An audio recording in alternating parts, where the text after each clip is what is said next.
L'écrivain franco-algérien Boualem Sansal est prisonnier parce qu'il a eu le courage de dénoncer à la fois le régime d'Alger et l'islamisme en France et en Europe. Guidé par sa haine de la France, le régime d'Alger se comporte comme un État voyou, prêt à tout pour exercer une pression diplomatique. C'est en somme une prise d'otage qui ne dit pas son nom. Nous devons donc avoir un message clair, libérer immédiatement Boualem Sansal. Pendant qu'en Algérie, un écrivain est emprisonné, les hiérarques du régime continuent d'envoyer leurs enfants faire les études en France et de venir se soigner dans nos hôpitaux. Jusqu'à quand cet affront? Revenons donc à de vieux usages diplomatiques et proposons à l'Algérie un échange de prisonniers. Il y a 3500 vrais délinquants et criminels algériens dans les prisons françaises. Nous sommes prêts à les échanger contre l'innocent Boualem Sansal. Monsieur le Premier ministre, nous connaissons tous ce mot du général de Gaulle. On n'embastille pas Voltaire. À Alger, un régime cupide et brutal vient pourtant d'arrêter Boualem Sansal, un Voltaire arabe, un Voltaire algérien et un Voltaire français. Alors pourquoi ce silence oppressant de votre gouvernement? On nous explique que la diplomatie, pour être efficace, doit œuvrer discrètement. Mais l'arrestation, sans doute les mauvais traitements et la probable condamnation d'un homme de 75 ans qui est l'un des meilleurs esprits de langue arabe et de langue française n'a pas été discrète et ne pas le fait d'un groupe terroriste. Elle est au contraire pour un régime le moyen spectaculaire de faire taire l'esprit critique, d'intimider les Algériens amoureux de la liberté, les Kabyles que Boualem Sansal a défendus, et aussi d'intimider les millions de Franco-Algériens qui doivent, eux aussi, apprendre à se taire.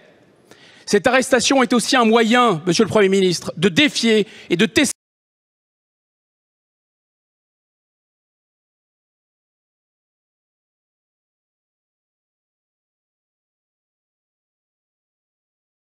J'ai cru, il y a des étapes de la progression islamiste.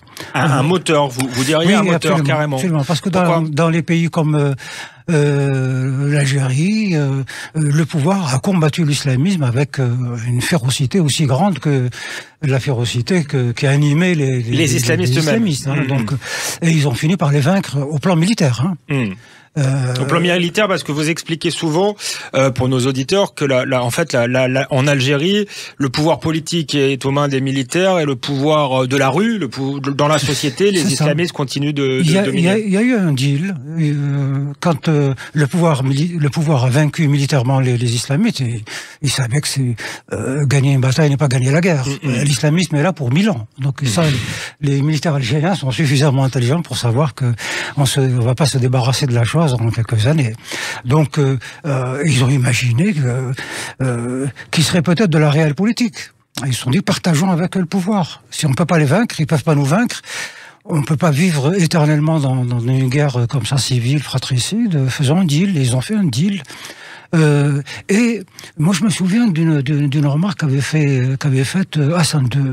Le roi du Maroc, ouais. Le roi du Maroc avait dit « C'est formidable ce qui se passe en Algérie ». Ça a beaucoup d'ailleurs déplu en Algérie. C'est formidable ce qui se passe. Nous avons là une expérience in vivo, quoi.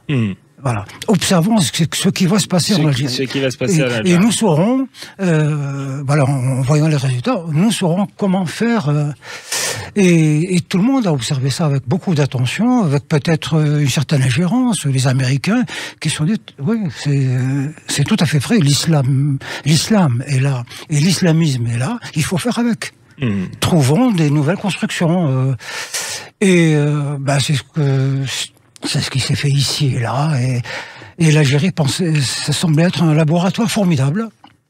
Donc il y a eu des encouragements, y compris du côté du gouvernement français, à encourager à ce deal-là, parce qu'évidemment la France se sentait menacée. L'Algérie c'est à 800 km d'Alger, donc et puis l'islam est là, l'islamisme sont installés.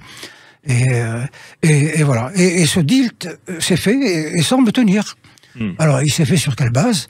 L'armée garde le pouvoir formel sur les institutions, tout ça. Et on a livré la population aux islamistes. Voilà. Puis on leur a distribué des postes à l'Assemblée nationale, 30% au Sénat, au gouvernement, des ministères, des trucs. Et puis la mayonnaise a pris. Ça fonctionne.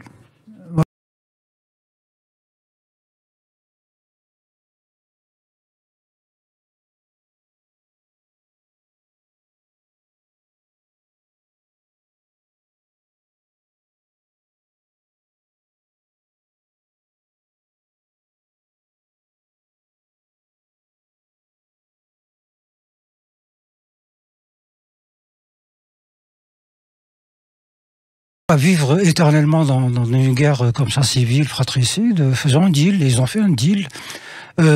Et moi, je me souviens d'une remarque qu'avait faite Hassan II.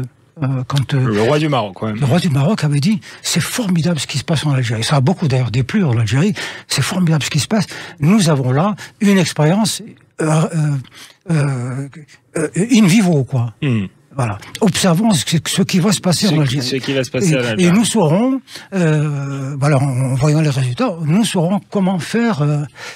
Et tout le monde a observé ça avec beaucoup d'attention, avec peut-être une certaine ingérence. Les Américains qui se sont dit, oui, c'est tout à fait vrai. L'islam est là et l'islamisme est là. Il faut faire avec. Trouvons des nouvelles constructions. C'est ce qui s'est fait ici et là, et l'Algérie ça semblait être un laboratoire formidable. Donc il y a eu des encouragements, y compris du côté du gouvernement français, à encourager.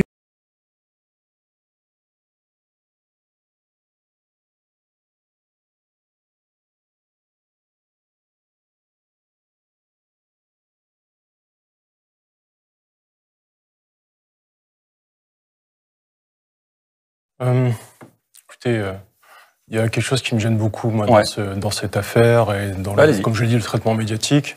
Moi, je suis contre toutes les dictatures, toutes les prisons, tous les colonialismes, tous les racismes. Il se trouve que Boualem Sansal, depuis quelques années, alimente un discours hostile à l'égard des immigrés, des musulmans, et reprend tous les thèmes d'Éric Zemmour. Vous avez montré un entretien, on aurait pu prendre un extrait d'un entretien qu'il a donné à Frontières, qui est un média d'extrême droite. On va l'écouter, on va le regarder aussi. C'est quand même choquant, c'est quand même choquant. Je ne dis pas que ça justifie un emprisonnement. Encore une fois, je répète, mes principes sont clairs là-dessus. Donc, quand je vois que des militants des droits de l'homme, des militants antiracistes, des intellectuels du milieu culturel parisien le présentent comme un homme des Lumières, un homme qui défend les grandes causes, je suis désolé, mais ils se trompent complètement. Ou alors ils sont aveugles, ou alors ils sont complices. Donc, pour comprendre aussi le malaise qui est le mien, mais qui est aussi celui de beaucoup de gens qui connaissent l'Algérie, qui connaissent la France, je pense qu'il faut rétablir les faits. Et encore une fois, ça ne justifie en aucune manière la répression de la part d'un État, mais je pense qu'il faut aussi...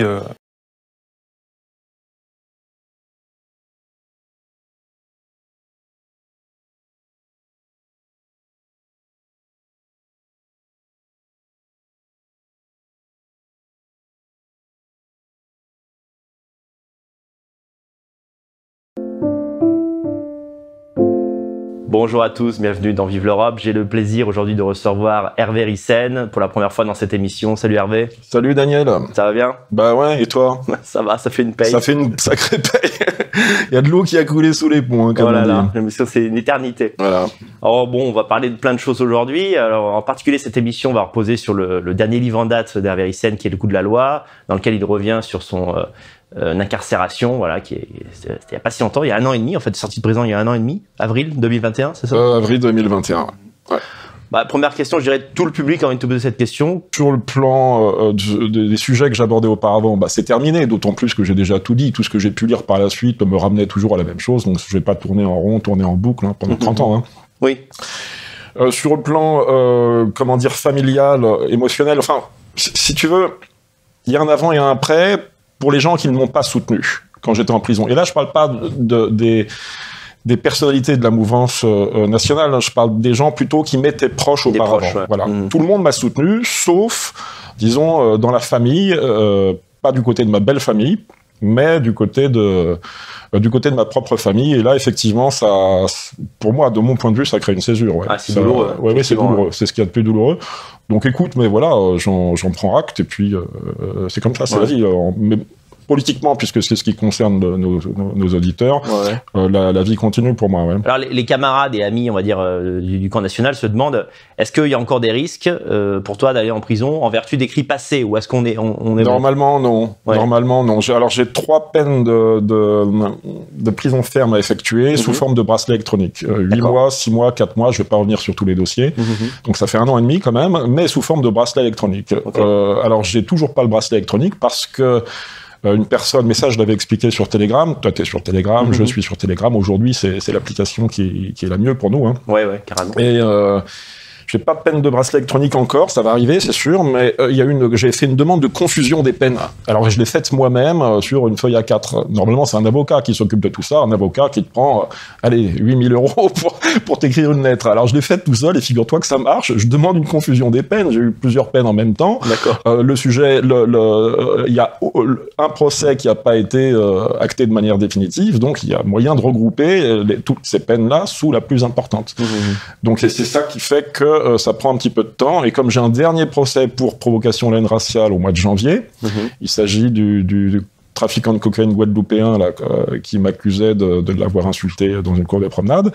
On attend, si tu veux, cette peine pour regrouper toutes ces peines sous la peine la plus forte. Voilà. Donc c'est pour ça que j'ai pas encore de bracelet électronique, mais ça va venir et ça fera donc, si ça vient au mois de avril prochain, ça fera 2 ans. 2 ans que je suis sorti de prison et je vais me taper un bracelet électronique 2 ans plus tard. Ouais, c'est vraiment chiant. Alors le bracelet électronique, c'est en fait tu es libre, mais on contrôle en fait tes déplacements. Voilà, tu as 4 heures par jour où tu peux sortir de chez toi.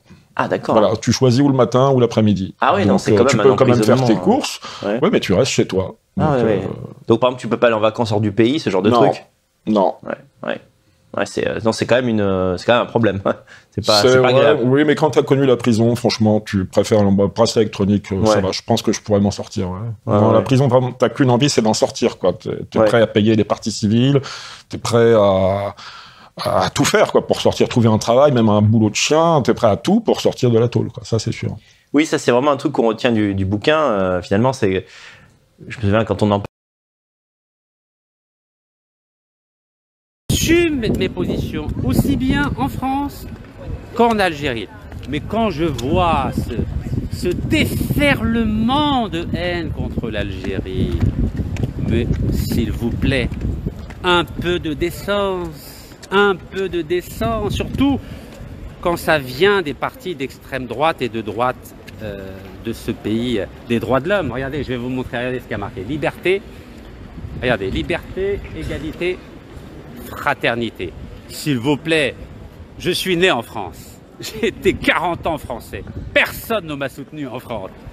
Et quand je vois qu'une personne qui vient à peine d'être française et qu'elle bénéficie du soutien de tout l'establishment français, s'il vous plaît, s'il vous plaît.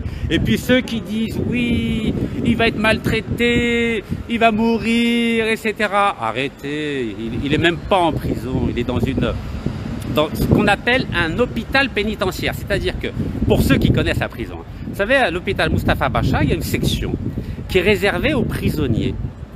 Et ils ont la chance d'avoir des visites de la famille tous les jours, des avocats tous les jours. Donc, vraiment, ils sont gâtés. Donc, l'Algérie, elle ne fait pas n'importe quoi.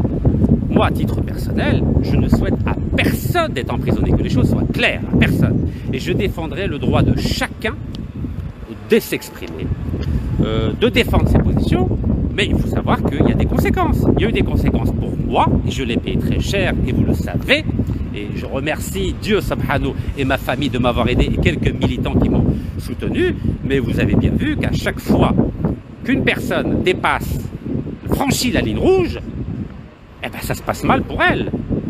Tout homme politique, ou femme politique, tout journaliste, ou tout écrivain qui prend des positions délicates, il faut qu'il soit prêt à en assumer les conséquences.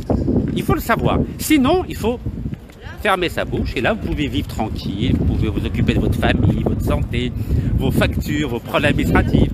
Vous pouvez aller au restaurant, passer des week-ends à Venise ou faire le tour du monde à travers les 5 continents. Mais quand vous voulez toucher la ligne rouge, préparez-vous à avoir des difficultés. Moi, j'ai franchi la ligne rouge en Algérie et en France et... البركو كاس البركو كاس البركو كاس البركو كاس البركو كاس البركو كاس بالحمص البركو كاس البركو كاس البركو كاس البركو كاس البركو كاس البركو كاس بالحمص